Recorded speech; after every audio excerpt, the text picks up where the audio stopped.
Oh udah. Bismillahirrahmanirrahim. Assalamualaikum warahmatullahi wabarakatuh. Balik lagi bareng saya Lido Diryo di Semangat Serial Ramadan Ngatur Duit. Hari ini kita akan bahas tema yang sangat-sangat penting, sangat-sangat krusial buat Anda yang pengen kehidupannya di masa depan itu lebih sejahtera, lebih cerah. Sosokan banget, padahal aku juga masih berjuang ya. Tapi nggak apa-apa, dengan imannya saya mengimani bahwa dengan materi yang satu ini, insya Allah kita akan punya hidup yang cerah. Apa itu materinya? Kita akan membahas tentang budgeting dengan filosofi qanaah. Budgeting ini adalah hal yang wajib dilakukan untuk bisa membuat uang itu lebih berdampak, lebih efektif dalam segi-segi kehidupan kita, khususnya di 4 dimensi waktu yang kita miliki. Akhir masa, masa depan, masa kini, dan masa lalu. Semuanya kegarap, semuanya terbudgetkan, semuanya teralokasikan, semuanya dapat bagian atas hak-hak mereka. Jadi 4 waktu ini punya hak. Jadi kita hidup di masa lalu, masa kini, masa depan, dan akhir masa itu semuanya punya hak untuk dinafkahi. So kita perlu namanya budgeting. Kalau enggak, bisa jadi kita hanya bisa hidup hari ini. Hari esok entah gimana, kita enggak pernah tahu. So kita yang harus pastikan justru hari-hari yang enggak pasti, yang kita wajib antisipasi. Kalau hari ini yang penting bisa makan, it's okay, simple. Tapi hari yang akan datang belum tentu kita tetap bisa makan, belum tentu kita dapat uangnya, belum tentu kita tetap bisa bekerja untuk mendapatkan atau mengikhtiarkan nafkah-nafkah kita. So budgeting itu penting banget. Tetapi kalau kita cuma ngomongin budgeting, banyak orang yang nggak tahu kenapa, ya saya dulu juga gitu. Sosokan orang ya. Dan saya dulu juga gitu. Nggak ngerti kenapa saya dulu kalau udah menganggarkan masing-masing pos, nggak ngerti kenapa saya sabotase sendiri, saya makan sendiri, habis juga kemakan di hari ini. Jadi saya nggak punya masa depan dan saya nggak punya masa akhir atau akhir masa atau hari akhir. Jadi akhirat saya juga nggak ngerti nasibnya bakal kayak gimana. Karena kan selain dengan ibadah-ibadah fisik, kita juga harus ibadah-ibadah harta kan. Seperti infak, sedekah, zakat, wakaf, kurban, dan sebagainya. Nah, itu kan perlu harta. Aku udah budgetin tapi kemakan lagi. Gimana? Salah satunya kemarin, prinsipnya adalah kita harus punya tujuan. Kalau kita nggak punya tujuan, kita nggak tahu konsekuensi saat kita mensabotase atau konsekuensi saat kita melanggar aturan-aturan kita sendiri atau melanggar action-action kecil yang kita rancang untuk mencapai tujuan itu. Karena nggak punya tujuan ya ngerasa ya nggak apa-apa lah, nggak ada efeknya ini. Tapi kalau kalau ada tujuannya, kita akan mendapatkan efek konsekuensi masa depan. Jadi kalau ini tak makan, aku nanti nggak bisa haji, aku nggak berangkat nanti hajinya, aku nggak bisa kurban. Dan aku nyesel banget. Itu nggak bisa kurban bertahun-tahun tuh karena budgetnya aku makan lagi. Akhirnya setelah ngerti mindsetnya, akhirnya dapat. Jadi pertama harus ada tujuannya. Yang kedua adalah pakai prinsip qanaah, pakai filosofi qanaah. Qanaah itu apa? Qanaah itu kalau orang Jawa bilang narimo ing pandum. Narimo ing pandum. Narimo itu ya nerima. Pandum itu keduman itu apa? Kebagian. Jadi nerima bagiannya. Kalau kita dapat sekian ya terima, itu bagianmu yang memang layak untuk dirimu. Bisa jadi yang lebih besar itu belum layak untuk kamu. Mungkin ikhtiar kita belum besar, atau mungkin Allah pengen menggantikan itu dengan pahala. Jadi ikhtiarnya berlebih dibanding hasil yang kita terima. Padahal Allah menyiapkan kejutan-kejutan lainnya dan kita nggak pernah tahu apa itu. Allah yang bantu nabung. Karena kita nggak bisa nabung, Allah yang bantuin nabung. Ya maksudnya Allah nabung tuh menunda hasilnya gitu ya, entar aja. Waktu di akhirat atau waktu di masa depan. Saat kita membutuhkannya, Allah entah dari mana, dari rezeki yang tidak disangka-sangka kita dapat. Nah, kayak gitu. Jadi kita nerima, dan orang-orang yang qanaah ini pandai bersyukur biasanya. Ya wis, alhamdulillah, apa yang ada, syukuri, nikmati. Nah, masalahnya sebagian orang menganggap qanaah itu ya merasa cukup, udah. Padahal merasa cukup ini dalam arti, kalau saya menerjemahkan kayak gini. Kalau ada yang mengerti lebih dalam tentang ini, mohon saya dikoreksi atau ditambahi materi saya. Nanti saya akan sampaikan lagi ya, kalau memang ternyata ada yang kurang. Nah, kalau saya kayak gini teman-teman, qanaah itu merasa cukup. Yes, merasa cukup tuh maksudnya gimana? Merasa cukup apakah cuma di lisan? Oke, terima kasih ya Allah, alhamdulillahirabbil alamin atas segala rezekimu yang saya dapatkan hari ini, yang kau berikan hari ini. Terus ngono tok. Gitu doang? Enggak, teman-teman. Merasa cukup itu efeknya adalah oke, ini berarti yang Allah berikan kepada saya untuk hidup saya hari ini, hari kemarin atau masa lalu, hari esok, dan hari akhir. Jadi semuanya kebagian teman-teman. 4 elemen dimensi waktu ini kebagian semuanya. So kita adil pada diri kita. Karena kita hidup gak cuma di hari ini, teman-teman juga harus dong budgetin hari-hari yang akan datang, hari masa depan dan masa akhir masa. Hari esok dan hari akhir juga harus dibudgetin dong. Kalau punya tanggung jawab masa lalu juga harus ditunaikan dong. Karena itu juga berpengaruh pada akhir masa kita atau masa depan kita. Kita ditagih setiap hari oleh debt collector. Kalau teman-teman ada yang mengalami nggak enak kan. Atau kalau ngutangnya nggak riba, nggak ke instansi, ke temen juga nggak enak kan. Kehidupan kita jadi nggak mulus gitu. Terus di akhirat juga karena masa lalu yang tidak tertunaikan, kita akan bayar itu di akhirat. So akhirat kita juga nggak sejahtera lantaran masa lalu yang tidak tertunaikan. So bagi saya merasa cukup itu mencukupkan harta atau mencukupkan pemberian Allah ini untuk 4 dimensi waktu itu. Jadi nggak cuma merasa cukup, tapi mencukupkan. Nah ini saya nulis di sini nih. Merasa cukup, setelah itu mencukupkannya untuk 4 dimensinya. Nah, mencukupkannya dengan cara apa? Mencukupkannya dengan cara budgeting itu tadi, teman-teman. Budgeting, jadi dipotong-potong, dipilah-pilah, dianggar-anggarkan. Biar apa? Biar cukup sampai akhirat. Kalau enggak, kita hanya bisa menghabiskan uang kita di hari ini. Masa lalu belum tentu.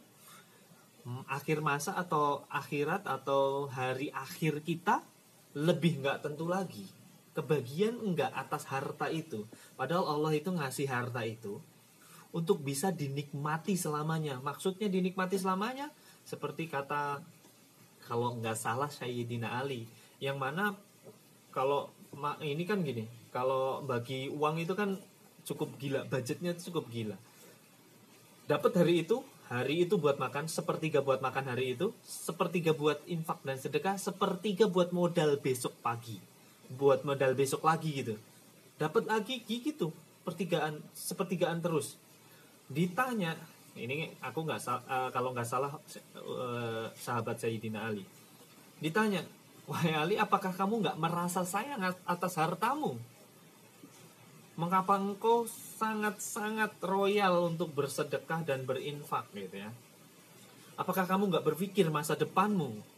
Dijawabnya apa? Justru akulah manusia yang paling serakah, yang ingin menikmati rizkiku ini sampai akhirat sana. Jadi ini luar biasa, ini prinsipnya luar biasa. Nah, sorry ya, sinyalnya agak ini putus-putus karena hujan deras. Nah, prinsipnya kayak gitu teman-teman. Jadi rizki yang kita terima hari ini itu buat hari ini. Hari esok itu kalau Ali berarti buat modal hari besok itu gitu ya.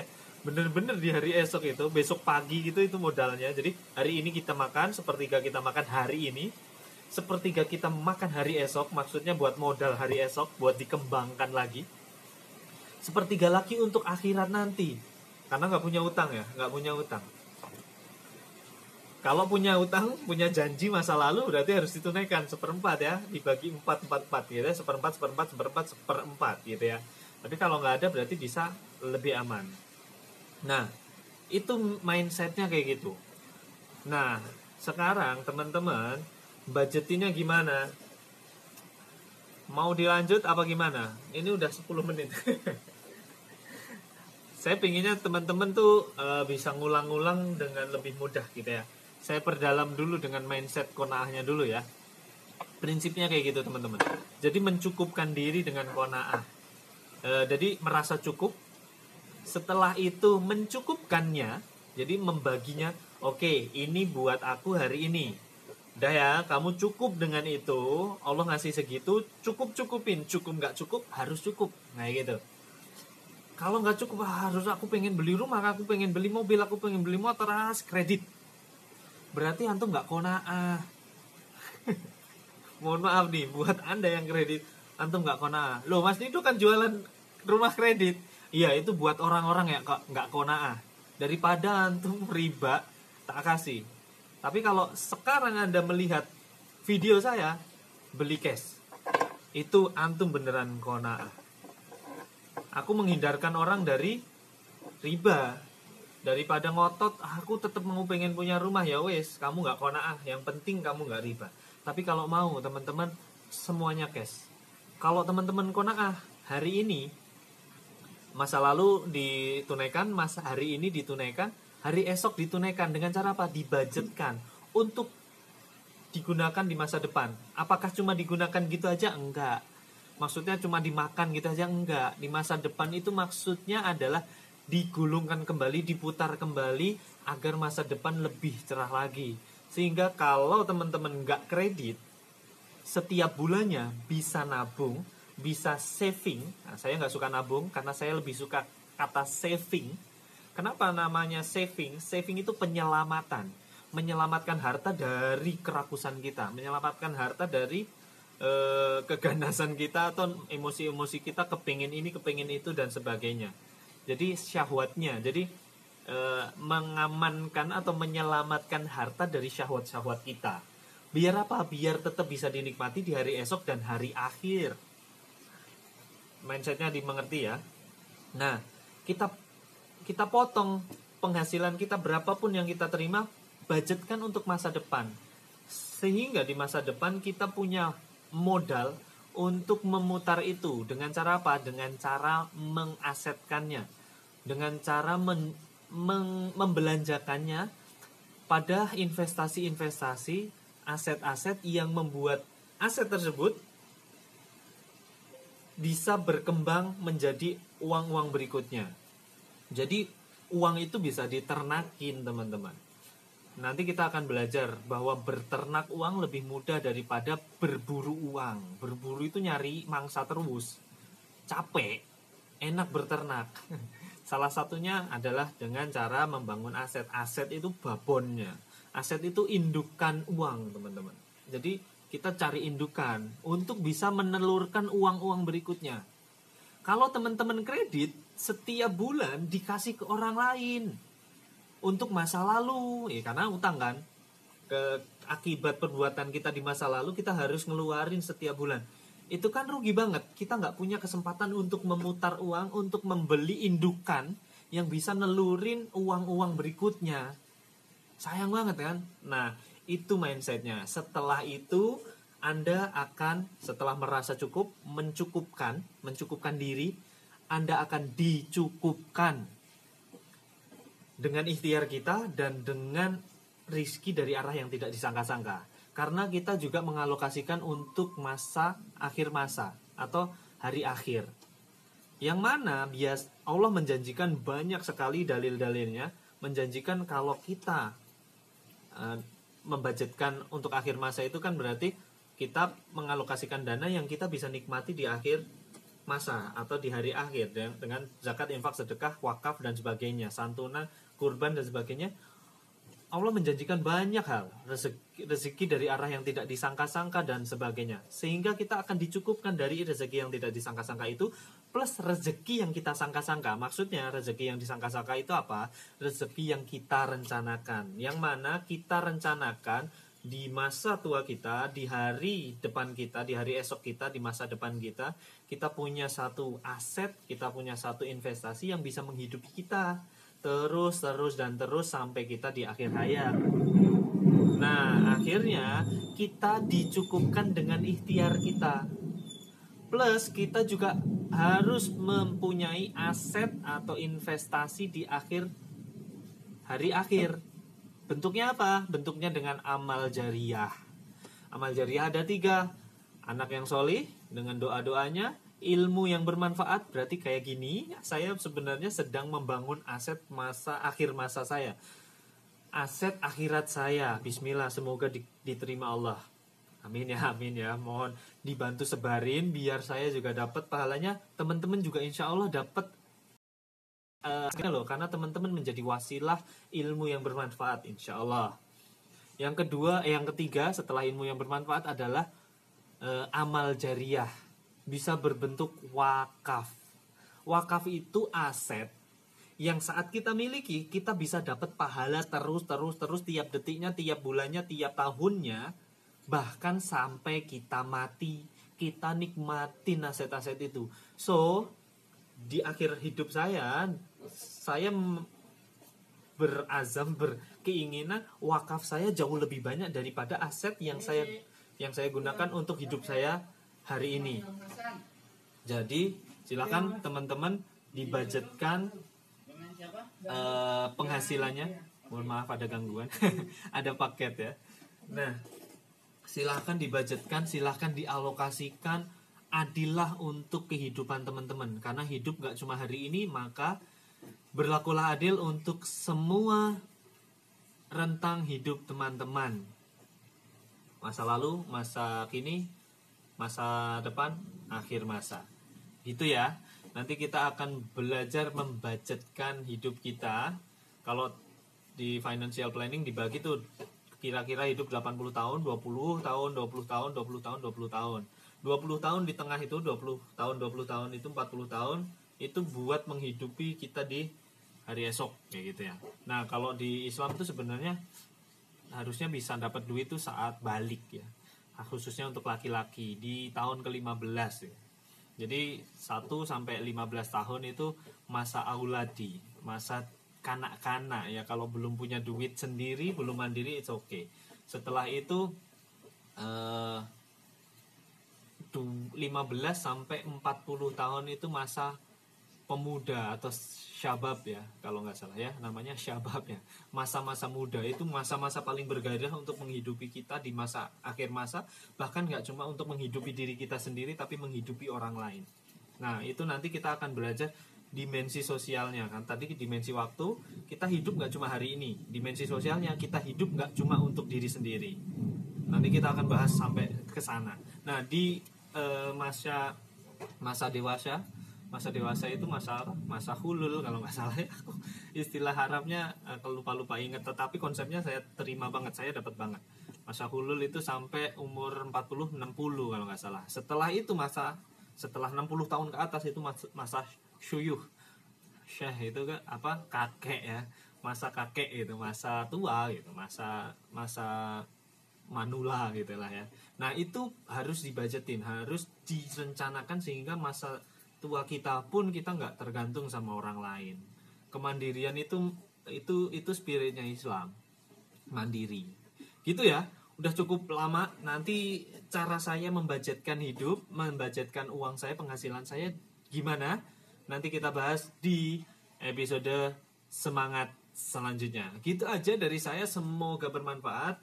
Silahkan di-share, di-like juga fanpage-nya biar dapat notifikasi dari video-video saya selanjutnya. Kalau teman-teman nontonnya di YouTube, silahkan di-subscribe, like, dan komen biar dapat notifikasi juga di YouTube-nya. Terima kasih, gitu aja. Assalamualaikum warahmatullahi wabarakatuh. Semangat ya.